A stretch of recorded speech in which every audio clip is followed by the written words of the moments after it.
Bonsoir. Au nom de Cooper, je tiens à vous remercier d'avoir accepté notre invitation. Vous êtes venus de très loin pour participer à cette réunion. Cette conférence exceptionnelle sur la nanomédecine, animée par l'éminent professeur Patrick Couvreur. Leïla, je vous laisse la parole pour nous dire un petit mot sur la communication de Patrick. Alors, comme vous avez pu le voir sur les invitations, on va parler de nanomédecine. Alors, de nanomédicaments plus précisément. Donc, comme vous le savez, la galénique des médicaments connaît un essor sans précédent en termes d'innovation ces dernières années. Alors, on retrouve toujours les formes pharmaceutiques, on connaît les formes traditionnelles comme les comprimés, mais il y a des nouvelles technologies qui viennent s'y rajouter. La libération prolongée ou encore la gastroprotection. Donc il y a des choses qui se font. Et à la pointe de cette innovation dans les formes pharmaceutiques, il y a la nanotechnologie. Et ce dont va nous entretenir ce soir le professeur Couvreur, c'est des nanomédicaments qui permettent donc d'associer aux principes actifs qu'on connaît, qui existent déjà, de les associer à un vecteur qui va permettre de les transporter directement au niveau de la cible thérapeutique, ce qui va permettre de gagner en efficacité sur les molécules et aussi de limiter leur toxicité. Donc ces vecteurs, c'est le sujet de recherche de prédilection du professeur Couvreur. En fait, il a dédié sa vie de chercheur, comme on en discutait tout à l'heure, à la vectorisation des médicaments. On est très heureux ce soir, le laboratoire Cooper Pharma, de pouvoir l'avoir parmi nous et de pouvoir partager avec vous cette thématique très scientifique, très pointue et finalement en résonance avec l'engagement de Cooper Pharma pour promouvoir l'innovation. Donc je vous souhaite une très bonne soirée. Je repasse la parole à M. Chkroun. Nous remercions professeur Couvreur d'avoir accepté l'invitation de notre président Jawad Cheikhlo. Et ce n'était pas évident parce que c'est vrai, c'est une date qui était vraiment impossible d'organiser une réunion parce qu'il y avait beaucoup de médecins en congé. Et on a trouvé 2 dates dans l'agenda du professeur Couvreur. C'est le 30 et le 29 et le 30 août. Donc on n'a pas hésité. Et puisque le professeur Couvreur va nous animer cette réunion, on va abuser certainement de sa gentillesse pour l'inviter une autre fois, parce que ce n'est pas évident de venir à Casablanca et ne pas voir Marrakech. Donc on s'est dit, on va trouver un prétexte. La prochaine fois, on va l'inviter pour qu'il puisse venir à Marrakech. Donc ça, on va prendre le temps pour choisir une bonne date. Il n'y a pas de souci. Je tiens aussi à remercier les modérateurs de cette réunion. Professeur Skalli Leïla, chef de service d'ORL à Vicenne Rabat. Professeur Ben Chkroun Saïd, chef de service d'hémato à Casablanca. Et bien sûr, professeur Louazani Makin, qui va avoir la lourde tâche de présenter professeur Couvreur. Ce n'est pas évident, moi je n'ai pas pu, et j'ai donné cette responsabilité au professeur Louazani. Je tiens aussi à remercier monsieur Durand, qui est le doyen de la faculté de médecine de Paris, pharmacie et médecine de Paris, pharmacie de Paris, qui nous a beaucoup aidé à organiser cette réunion. Je vous remercie infiniment. Donc, sans trop tarder, je laisse la parole au professeur Makil Louazani. Merci. Merci, c'est Chkroun. Monsieur le Président du Conseil de l'Ordre national du médecin, le professeur Moulay Tahar Alaoui, Monsieur le Président Cooper Pharma, Monsieur Jawad Cheikhlo, Monsieur Durand, Monsieur Patrick, si je peux me permettre de vous appeler Patrick, Couvreur, Mesdames, Messieurs, au nom de Cooper Pharma, je tiens à vous remercier d'avoir accepté cette invitation et de vous remercier d'avoir été aussi nombreux en cette date de fin août. Alors, merci à Monsieur le Président de Cooper Pharma de nous donner l'occasion de rencontrer une sommité scientifique, professeur Patrick Couvreur. et de découvrir à travers son exposé, sa conférence, ses recherches et ses découvertes et ses avancées thérapeutiques. Alors, je ne donnerai pas l'âge de M. Patrick, mais il a 62 ans. Alors, il est professeur à l'université de Paris-Sud, l'Institut Galien, professeur-chercheur et bien sûr figure emblématique des nanotechnologies, directeur de l'unité physico-chimique, pharmacotechnique et biopharmacie à l'université Châtenay-Malabry pendant 22 ans. Tout ceci va vous démontrer un petit peu le cursus et les nombreux travaux qu'il a effectués de 1998 à 2010. Le grand spécialiste à travers le monde des nanotechnologies médicales, et ses recherches ont conduit à concevoir de nouveaux systèmes d'administration et de vectorisation, comme l'a dit précédemment. Alors, de nombreuses publications. Je suis rentré dans Internet et j'ai cherché cet après-midi. Bien sûr, elles sont nombreuses, particulièrement en anglais, hein, la majorité en anglais. Alors, au total, 450 publications. Tout ceci vous démontre un petit peu l'activité. Une cinquantaine de brevets, très importants. Et je crois que ça nous ouvre des perspectives au Maroc. Et bien sûr, un certain nombre de publications et de livres sont à noter. Alors, bien sûr, professeur Patrick Couvreur est membre élu de l'Académie des technologies en France. Il est membre de l'Académie française de médecine, ce qui nous rapproche de lui, nous en tant que médecins. Membre élu de l'Académie de pharmacie de France et membre correspondant étranger de l'Académie royale de médecine de Belgique. Et en voyant ça, j'ai sauté à cette occasion pour inviter un certain nombre de Belges et je pense qu'ils sont dans l'assistance. Alors, bien sûr, c'est toutes ces recherches, tous ces travaux, toutes ces études ont abouti à des récompenses. Et vous le voyez, le prix Galien de recherche 2009, la chaire d'innovation de technologie du Collège de France, mais surtout la médaille d'honneur ou médaille d'or, on est dans les Jeux Olympiques, hein, de l'innovation du CNRS pour ses travaux sur la nanotechnologie. Et je crois que le jury a bien approuvé ceci en disant un exemple exceptionnel d'innovation technologique et médicale. Et tout ceci, donc, vraiment en quelques secondes pour rappeler un petit peu les grandes orientations et les grandes découvertes du professeur Patrick Couvreur. Alors, je ne vais pas m'attarder, mais avec un tel CV, je pense qu'il est la personne la plus apte à nous parler des nanotechnologies. Et je suis persuadé que cette conférence va susciter un certain nombre de questions et que le débat sera interactif et très constructif. Et je vous remercie. Et au nom de vous tous, je lui souhaite la bienvenue parmi nous. Merci.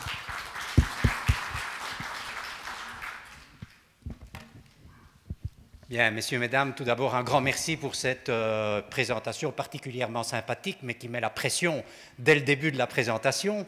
Un grand merci pour cette invitation à Cooper Pharma et en particulier à monsieur Cheikh Lalou. Et merci aussi à Dominique Durand d'avoir fait le go-between pendant un certain temps pour organiser cette conférence. Je suis vraiment très heureux d'être parmi vous aujourd'hui parce que, j'ose à peine le dire, c'est la première fois que je viens au Maroc. Et donc, je trouve que c'est un pays extraordinairement accueillant, je dois le dire. Je vous remercie très sincèrement de votre excellent accueil. C'est vraiment un plaisir d'être là. Et je pense et j'espère avoir d'autres occasions, dans tous les cas, de venir au Maroc. Alors, aujourd'hui, je vais vous parler effectivement de l'utilisation des nanotechnologies dans la galénique pour développer ce que l'on appelle des nanomédicaments. Et je voudrais vous montrer d'une manière, je dirais, un petit peu détaillée, en vous illustrant cela dans différentes pathologies à travers un certain nombre de travaux qui sont réalisés au sein de mon laboratoire, comment finalement on peut utiliser les nanotechnologies pour modifier la formulation galénique et pour développer de nouveaux médicaments, ce qu'on appelle maintenant des nanomédicaments, le nanomédicament étant finalement un transporteur de médicaments. Et si vous regardez « small is beautiful, but small is also clever », intelligent, pourquoi? Parce que si vous regardez finalement sur l'échelle des grandeurs qui va de l'atome, vous le voyez, jusqu'aux grains de pollen, eh bien, la taille de ces nanovecteurs de médicaments, on le verra, que ce soit des nanoparticules comme vous le voyez à droite ou bien des liposomes, la taille se situe entre quelques dizaines et quelques centaines de nanomètres. C'est-à-dire, pour vous donner un ordre de grandeur, une taille à peu près 70 fois plus petite qu'un globule rouge, qui fait, comme vous le savez, 7 microns. Et cette taille amène les nanotechnologies pour le médicament à se situer entre la taille des virus, grosso modo, et la taille des bactéries. C'est-à-dire que, du simple point de vue de leur taille, eh bien, ces nanovecteurs de médicaments ressemblent aux particules naturelles. Et vous allez voir que l'organisme va traiter ces nanotechnologies, ces nanomédicaments, dans certains cas, comme des bactéries ou comme des virus. Et vous allez le voir, dans certains cas, ça représente un intérêt, un avantage dont on peut tirer parti. Et parfois, eh bien, on le verra, ce sera aussi un inconvénient. Alors, il faut savoir qu'aujourd'hui, il y a des progrès absolument considérables qui ont été faits dans deux domaines. D'une part, dans le domaine de la chimie des matériaux et de la découverte de nouveaux matériaux, biomatériaux, biodégradables et biocompatibles, et d'autre part, dans le domaine de la formulation de ces nanotechnologies, c'est-à-dire dans le domaine de ce qu'on pourrait appeler la nanogalénique. Alors, vous avez ici, je vous ai résumé ici, quelques exemples de nanovecteurs qui sont actuellement présents dans l'arsenal thérapeutique des nanomédicaments. Alors, tout d'abord, vous avez des systèmes qui sont particulièrement biomimétiques, qui sont les liposomes. Alors, les liposomes, on va les construire, vous le voyez, à partir des constituants naturels des membranes cellulaires, à savoir les phospholipides, et en fonction de la technique de préparation, ces phospholipides vont former une bicouche qui va encapsuler, vous le voyez, un compartiment à queue, c'est ce que vous voyez ici en microscopie électronique, où vous pouvez également préparer des liposomes qui sont dits multilamellaires, c'est-à-dire où vous allez avoir plusieurs bicouches de phospholipides qui vont chaque fois, je dirais, être séparées par un compartiment à queue. Et vous allez pouvoir encapsuler le médicament. S'il est hydrophile, vous allez l'encapsuler dans la phase aqueuse du liposome. S'il est lipophile, eh bien, vous allez l'encapsuler ou le dissoudre, vous le voyez ici, dans la bicouche de phospholipides. Alors, rien n'est parfait, comme vous le savez. Les liposomes ont des inconvénients, c'est que quand on va les injecter, les lipides vont s'échanger avec les lipides de l'organisme, et donc ce sont des nanovecteurs qui ne sont pas toujours très stables. C'est la raison pour laquelle il y a eu ensuite le développement de ce qu'on appelle les systèmes nanoparticulaires à base de polymères, et en particulier, je vais vous en parler, à base de polymères biodégradables. On parle alors de nanoparticules. Et je dirais, avec le même polymère, et en fonction des techniques de préparation, on va pouvoir préparer, ou bien, vous le voyez ici, des systèmes matriciels, c'est-à-dire qu'on va avoir une espèce, le polymère va former une pelote de laine, et le médicament qui va être encapsulé, vectorisé, va être dispersé à l'échelle moléculaire au sein de cette nanomatrice polymère. Et si on est un bon chimiste, vous voyez encore une fois l'importance de la chimie, on va développer des polymères qui vont être capables de se biodégrader dans l'organisme, de se bioéroder, avec une cinétique de dégradation qu'on va pouvoir parfaitement contrôler et qui va contrôler secondairement la cinétique de libération du médicament. Si vous utilisez le même polymère, et alors là on parle de nanosphère parce qu'on a une matrice. Là, si vous utilisez le même polymère, mais que vous faites par exemple ce qu'on appelle de la polymérisation interfaciale, vous allez créer, toujours à l'échelle du nanomètre, une membrane polymère qui va encapsuler soit une gouttelette d'huile, soit une gouttelette d'eau. On va nano-encapsuler une gouttelette d'huile si on veut encapsuler un médicament lipophile, et on va nano-encapsuler une gouttelette d'eau si on veut encapsuler un médicament hydrophile. On parlera ici de nanocapsules, ce ne sont pas des systèmes matriciels, mais des systèmes réservoirs. Je ne vais pas rentrer dans les détails, mais les structures morphologiques de ces systèmes sont importantes à connaître parce que les cinétiques de libération du médicament vont être différentes en fonction de ces nanostructures, d'où l'importance d'avoir des physiciens et des physico-chimistes pour bien arriver à identifier, à caractériser la structure de ces objets. Alors, on peut faire aussi ce qu'on appelle des nanomicelles polymères, c'est-à-dire qu'on va avoir des polymères avec une partie hydrophile, une partie lipophile, qui vont former, comme vous le voyez ici, des micelles. C'est notamment ce qui a été développé par l'équipe de Kataoka au Japon, qui est aussi un acteur majeur dans le domaine des nanotechnologies. Et puis, vous pouvez aussi utiliser, développer, comme nous l'avons fait récemment dans une publication dans Nature, des nano-objets qui sont à la fois organiques et inorganiques, je vous en parlerai, qui sont, vous le voyez ici, des carboxylates de fer, c'est-à-dire des diacides qui vont complexer des atomes de fer, et vous allez pouvoir créer ainsi des pores, comme vous le voyez ici, dont vous pouvez parfaitement déterminer la taille qui va correspondre à la molécule invitée. Donc vous pouvez faire des nanopores qui vont exactement avoir la taille de la molécule que vous voulez encapsuler. Bref, tout ça, et puis il y a d'autres nanotechnologies, tout ça pour vous dire qu'actuellement, on maîtrise bien d'une part des nouveaux matériaux pour développer ces nanovecteurs, et puis d'autre part, eh bien, on a des techniques de préparation qui, avec des mêmes matériaux, vous permettent de faire des nano-objets avec des structures morphologiques et des caractéristiques morphologiques qui sont différentes. Alors tous ces systèmes, que ce soit les nanoparticules, les liposomes, les nanocapsules, les micelles, les nanomorphes, etc., eh bien, ils sont toujours composés finalement de deux éléments importants.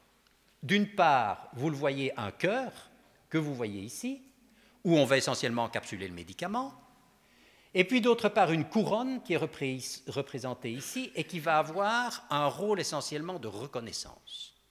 Et je voudrais au niveau de cet exposé vous montrer au travers d'un certain nombre de travaux qui ont été réalisés dans mon laboratoire avec des applications à différents types de pathologies, pour contenter tout le monde et toutes les spécialités médicales, de quelles fonctionnalités on peut équiper d'abord le cœur et puis la couronne de ces nanomédicaments.